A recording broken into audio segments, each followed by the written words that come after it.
कुछ भी करते रहो, कुछ नहीं होने वाला। हमारे सारे लोग जो है विहारा में कर्मकांड, भिक्षु लोग जो है वो ब्राह्मण लोग सत्यनारायण करते हैं, और ये लोग वो परित्राण पाठ करके वो भी धागा बांधते हैं, वो भी धागा बांधते हैं।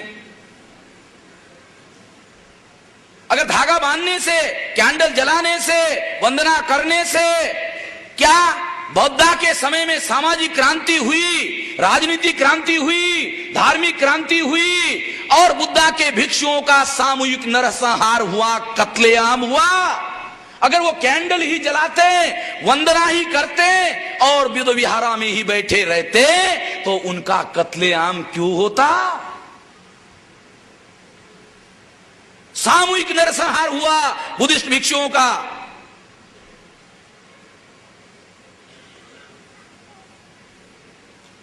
अगर सामूहिक नरसंहार हुआ तो निश्चित रूप से जो इस देश में कोई इंटरेस्ट ग्रुप था उसके विरोध में उन्होंने ओपन स्टैंड लिया, खुला स्टैंड लिया। केवल खुला स्टैंड नहीं लिया बल्कि उस पर उन्होंने प्रैक्टिकल में अमल करने का प्रयास किया, इसलिए उनका सामूहिक नरसंहार हुआ। ये जो सामाजिक, राजनीतिक और धार्मिक क्रांति हुई, जो शूद्रों का सेवा धर्म समाप्त हो गया और शूद्र राजा बने, कैंडल जलाने से, वंदना करने से। ये मेरा सवाल नहीं है, ये भी सवाल बाबा साहब का ही है। टाइटल है उनके एक स्पीच का, शूद्रों का सेवा धर्म समाप्त हुआ और शूद्र राजा बने। मैं तो भला अपने शब्द भी इस्तेमाल नहीं कर रहा हूं, वो भी शब्द बाबा साहब अम्बेडकर के ही है।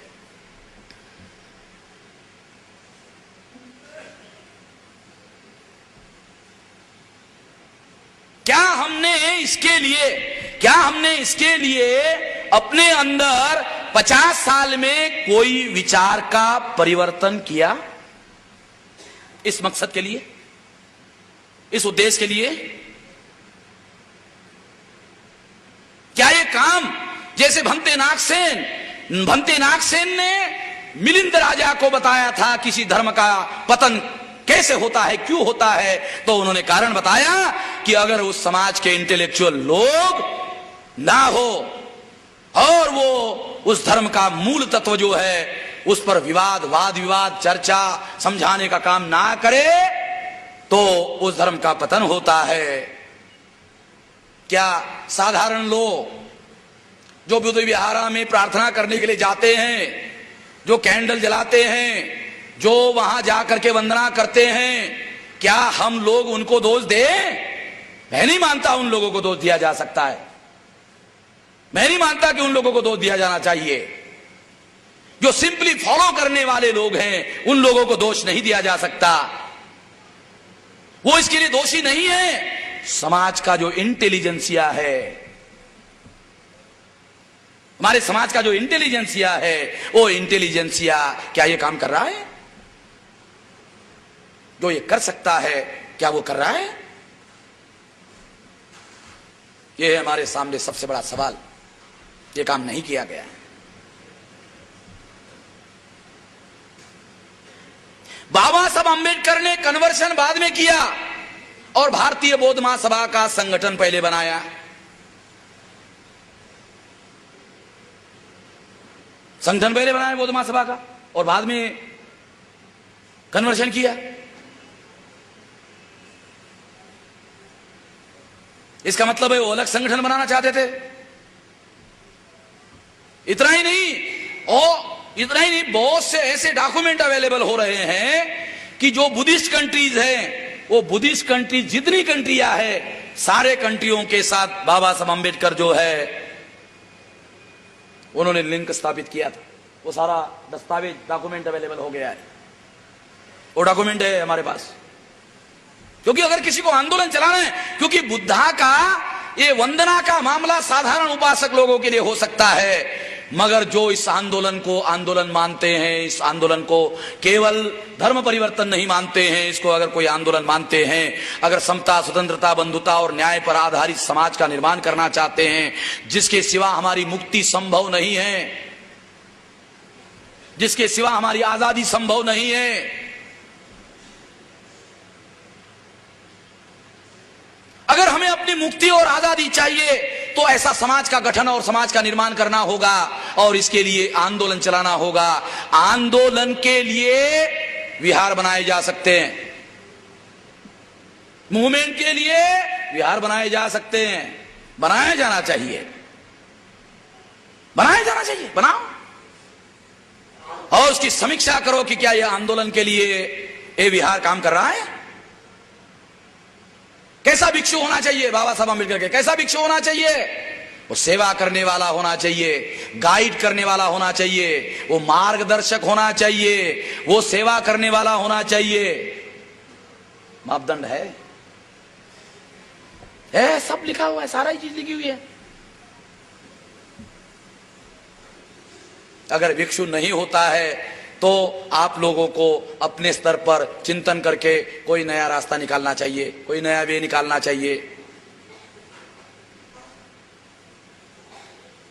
बाबा साहब अम्बेडकर का कोई लिटरेचर जो है अवेलेबल होता है क्या, ढूंढना चाहिए कि उन्होंने कोई डिजाइन बनाया था क्या उसमें कोई दस्तावेज अवेलेबल है, उसका स्टडी करके हम लोगों को उस पर अमल करने का काम करना चाहिए। कम से कम वो लोग जो इस बात को आगे बढ़ाना चाहते हैं।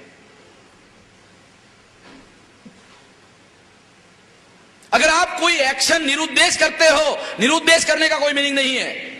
अगर आप किसी उद्देश्य पूर्ति के लिए कोई कार्य करते हो तो कार्य का मूल्यांकन उद्देश्य पूर्ति के संदर्भ में किया जाना चाहिए। अगर कार्य का मूल्यांकन उद्देश्य पूर्ति के संदर्भ में नहीं करते हो उस कार्य का कोई मूल्य नहीं है। चलते जाओ चलते जाओ चलते जाओ चलते जाओ चलते जाओ, आगे जा रहे हो, आगे जा रहे हो, साल 2 साल 10 साल 50 साल आगे जा रहा है और आपके पास कोई मापदंड नहीं है, कोई समीक्षा नहीं है। शेर जब जंगल में चलता है तो जानते हो क्या करता है? वो थोड़ा देर आगे चलता है, शेर आगे चलता है, ऐसा देखता है, ऐसा देखता है।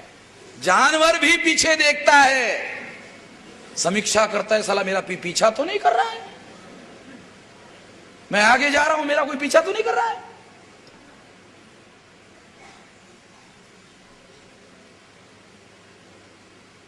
पचास साल चले गए, हमको अभी तो करना चाहिए, समीक्षा करनी चाहिए। ये बहुत बड़ा टास्क है, ये बहुत बड़ा काम है, और इतना बड़ा काम है ये 24 घंटे बहुत सारे लोगों को, बहुत सारे बूढ़ों को नहीं, बहुत सारे नौजवानों को लगने का मामला है। बहुत सीरियस मामला है। अगर ऐसा हम नहीं करते हैं जो इसको करना चाहते हैं तो पाखंड बहुत होगा, पाखंड बहुत हो जाएगा, हमारे अंदर भ्रम भी बहुत निर्माण हो जाएगा कि हम कुछ कर रहे हैं, हम कुछ कर रहे हैं, मगर वो मकसद जिसके लिए बाबा साहब अम्बेडकर ने कन्वर्शन किया वो काम नहीं होगा। वो नहीं होगा तो सिंपली कन्वर्शन करने का कोई मतलब नहीं है। मैं इस बात को लास्ट में कंक्लूड कर देना चाहता हूं क्योंकि काफी समय हो गया है। एक दो महत्वपूर्ण, हाँ, दो तीन बातें जो है बहुत महत्वपूर्ण हैं जो जिसको मैं आप लोगों के सामने बताना चाहता हूं। साथियों,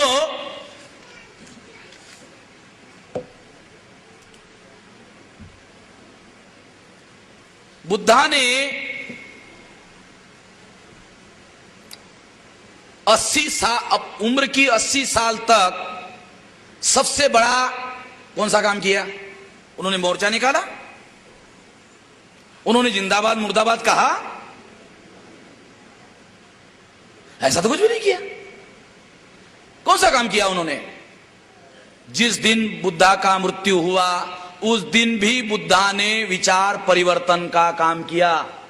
वो चुंद के घर में गए और वहां उन्होंने प्रवचन किया और विचारधारा के आधार पर लोगों को बदलने का काम किया और उसके बाद आनंद को कहा कि अब मेरा परिनिर्वाण होगा, अब मैं जाने वाला हूं।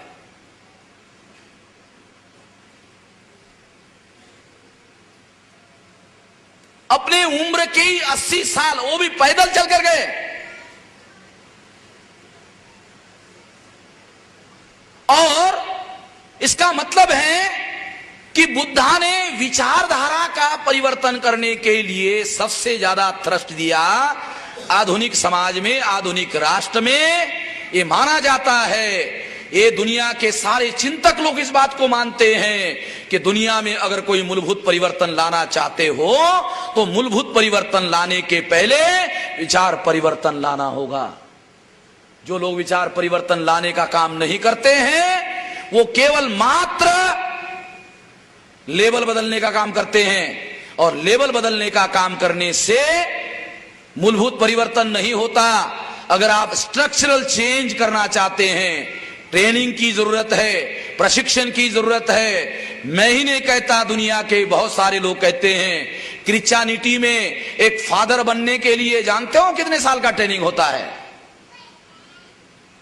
किसी को मालूम है? एक फादर बनने के लिए कितने साल का ट्रेनिंग होता है? 14 साल। एक फादर बनने के लिए 14 साल का ट्रेनिंग लेना पड़ता है। 14 साल ट्रेनिंग लेने के बाद वो फादर बनता है। हमको सीखना चाहिए। दुनिया में ज्ञान अवेलेबल है, जानकारी अवेलेबल है, हम लोगों को सीखना चाहिए और सीख करके उससे अमल करने का प्रयास करना चाहिए। ये बहुत महत्वपूर्ण बात है। बुद्धा ने देखो, इस सामाजिक क्रांति के लिए बुद्धा संघ के संस्थापक थे, संघ के नेता थे, संघ के संगठक थे। तो संस्थापक की तरह कैसा सोचते थे, संस्थापक की तरह, संगठक की तरह कैसा सोचते थे? बुद्धा संघ का नेतृत्व करते थे, नेतृत्व के तौर पर कैसा सोचते थे? यह भी एक सोचने का तरीका है भाई। वो संस्थापक थे, संगठक थे और संघ के नेता थे। नेता थे तो कैसा सोचते थे? संगठक के तौर पर कैसा सोचते थे, संस्थापक के तौर पर कैसा सोचते थे, नेतृत्व के तौर पर कैसा सोचते थे? आंदोलन चलाना है तो संगठन चाहिए, संगठन होगा तो आंदोलन होगा। आंदोलन के लिए पूर्व शर्त है संगठन। संगठन बुद्धा ने निर्माण किया 2550 साल पहले। दुनिया में इतना विशाल संगठन कोई अवेलेबल नहीं है। अशोका ने तीसरी संगति ली, 60,000 भिक्षुओं को निकालकर बाहर कर दिया। अगर 60,000 को बाहर कर दिया तो अंदर कितने होंगे? अंदाज तो लगाओ। 60,000 को बाहर कर दिया, ये इन्फिल्ट्रेटर है। 60,000 ब्राह्मणों को निकालकर भिक्षु संघ से बाहर कर दिया।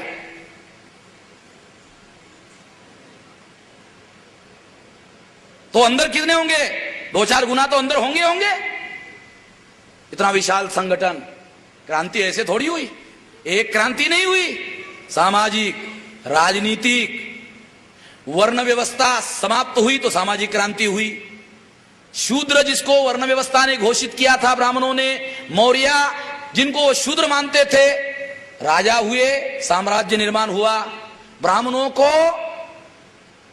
के व्यवस्था के अंतर्गत ये सारी बातें हमको दिखाई देती है। तीसरी बात क्या हुई? ब्राह्मणों का धर्म समाप्त हुआ, इसके जगह बौद्ध धर्म जो है बुद्धिज्म के नाम पर स्टैब्लिश किया गया। बुद्धिज्म को ऑर्गेनाइज्ड संस्थात्मक जो रूप है वो देने का बुद्धा ने प्रयास किया। बुद्धा के बाद में जो हीनयान आया, महायान आया, तंत्रयान आया, वज्रयान आया।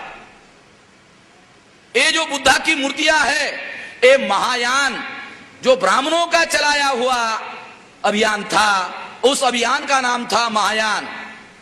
जो बुद्धा की ओरिजिनल टीचिंग थी वो है हीनयान। जो बाबा साहब अम्बेडकर ने रिसर्च किया, उस रिसर्च का नाम बुद्धा एंड इस धम्मा में अगर देना हो तो उसको ना आप हीनयान कह सकते हो, न महायान कह सकते हो, न तंत्रयान कह सकते हो, न वज्रयान कह सकते हो। इसको आप बुद्धयान कह सकते हो।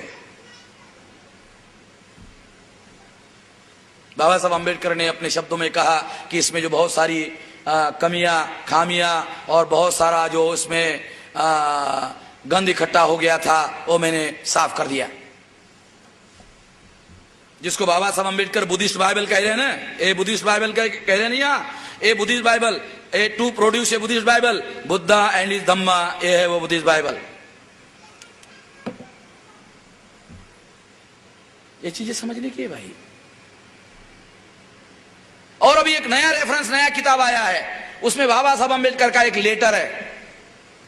वो लेटर मैंने पहली बार जो है पढ़ा तो मेरे सोचने के तरीके में भी बहुत सारा परिवर्तन हो गया। उसमें वो क्या कहते हैं कि मैं जिस बुद्धिज्म की बात करता हूं उसको समझने के लिए 3 किताबें पढ़नी होगी।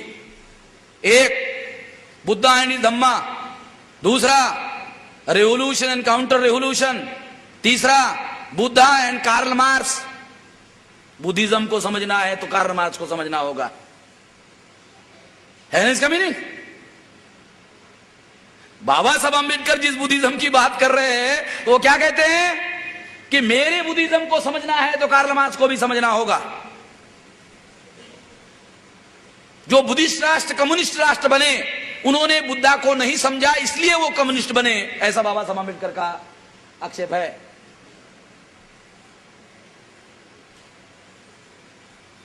इसलिए साथियों,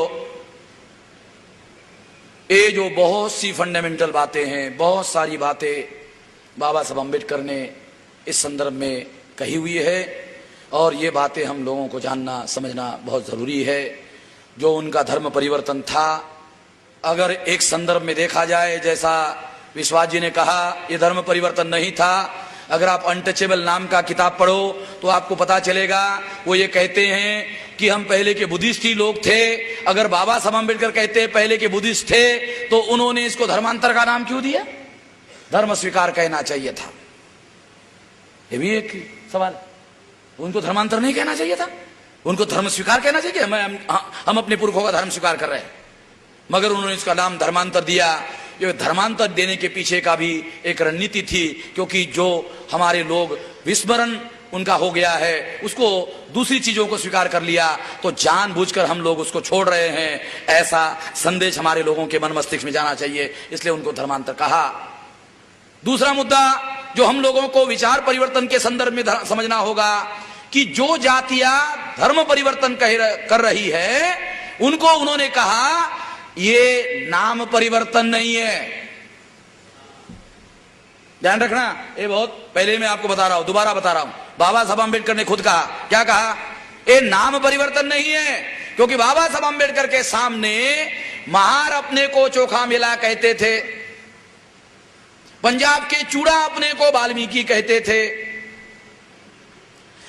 उत्तर भारत के चमार अपने को रविदासी कहते थे, जो दर्जी हैं वो अपने को नामदेव कहते थे। बाबा साहब ने क्या कहा? ये नाम परिवर्तन है, इससे समस्या का समाधान नहीं होगा, ये सिंपली ये रीनेमिंग है, इससे कोई फर्क पड़ने वाला नहीं है। मूलभूत परिवर्तन करना होगा तो धर्म परिवर्तन करना होगा, इस रेफरेंस में हम लोगों को समझना होगा। तीसरा मूलभूत मुद्दा यह है कि बाबा साहब अम्बेडकर, क्योंकि हमारे लोगों का जो व्यवहार कॉन्ट्राडिक्टरी है, इसलिए मैं ये मुद्दा आप लोगों को रिपीट करके बता रहा हूं। बाबा साहब क्या कहते हैं? बाबा साहब कहते हैं मनुष्य धर्म के लिए नहीं है। बहुत फंडामेंटल बात बता रहा हूं मैं आप लोगों को, मनुष्य धर्म के लिए नहीं है।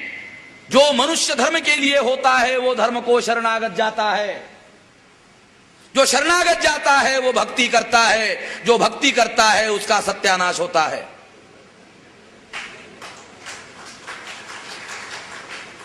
ध्यान रखना, बहुत फंडामेंटल चीजें हैं। क्या कहते हैं?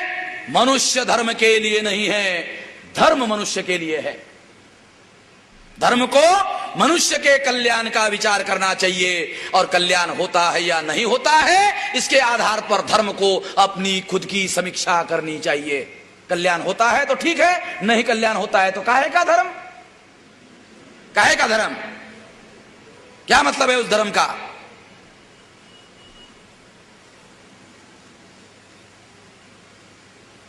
चौथा मुद्दा, बाबा साहब अम्बेडकर ने जो बुद्धिस्ट बाइबल लिखा, बुद्धा एंड हिज धम्मा, क्या लिखा उसमें? बुद्धा एंड हिज धर्मा नहीं, बुद्धा एंड हिज धम्मा।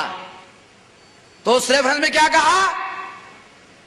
धम्म सामाजिक है। क्या कहते हैं लोग? कहते रहते हैं भाई आप हिंदू हो, ये आपका व्यक्तिगत मामला है। बाबा साहब क्या कहते हैं? धम्म व्यक्तिगत मामला नहीं है, धम्म इंडिविजुअल का मामला नहीं है। धम्म क्या है? सामाजिक है। एक व्यक्ति दूसरे व्यक्ति के साथ कैसा व्यवहार करता है, ये धम्म निर्धारित करता है। एक व्यक्ति का ईश्वर के साथ क्या संबंध हो, मरने के बाद आदमी का क्या होता है,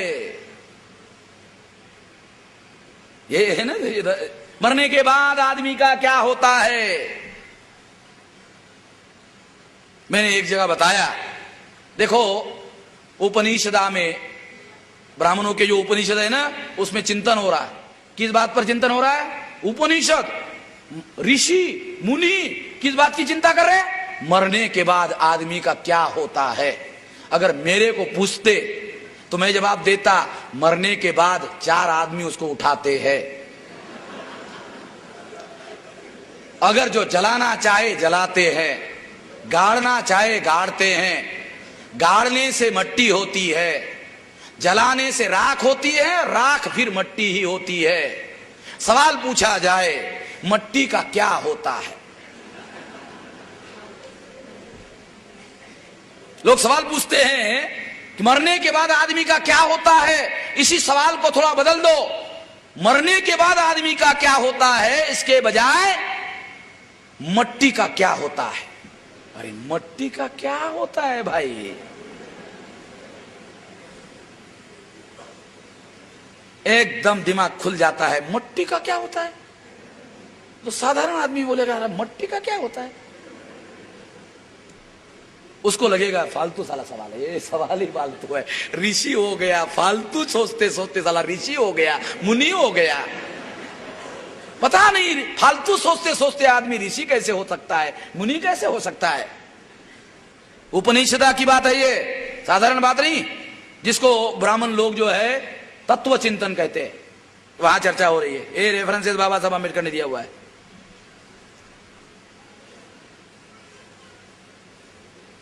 तो ऐसी बहुत सी बातें हैं जो विचार परिवर्तन के साथ रिलेटेड हैं, और इसका कहीं पर भी दूर दूर तक उन लोगों के साथ संबंध नहीं है। साथियों, आप सोचते होंगे कि ये जो आग है ये बहुत गर्म होता है। मैं नहीं मानता, आग बहुत ज्यादा गर्म होता है, विचार बहुत गर्म होता है। मैं नहीं मानता आग गर्म होता है, विचार गर्म होता है। कितना गर्म होता है? रूसो ने, वोल्टेयर ने फ्रेंच में लोगों को विचारधारा के आधार पर जगाया, साधारण लोगों को जगाया। साधारण लोग राजा के घर के सामने इकट्ठा हुए, राजवाड़े में राजा के घर में घुस गए, राजा को कॉलर से साधारण आदमी ने पकड़ा, चौराहे पर लाया, संगीन पर लटकाया साधारण लोगों ने, और राजा को लेकर घूमते रहे। आग में इतना गर्मी नहीं हो सकती जितनी विचार में गर्मी होती है। इसलिए विचार से क्रांतियां हुई है, तो कारण है विचार से क्रांति होने का, विचार में सबसे बड़ा आग होती है।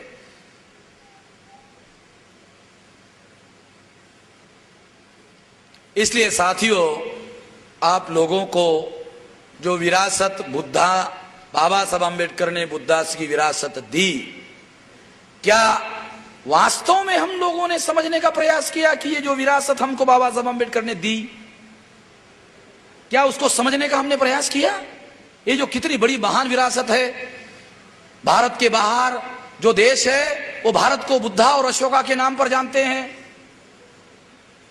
राम श्याम के नाम पर कोई नहीं जानता यूरोप में। अगर राम श्याम के नाम पर जानते हैं यूरोप में, तो हरे रामा हरे कृष्णा के नाम पर वो पीते रहते, चिलिम पीते रहते, हरे रामा हरे कृष्णा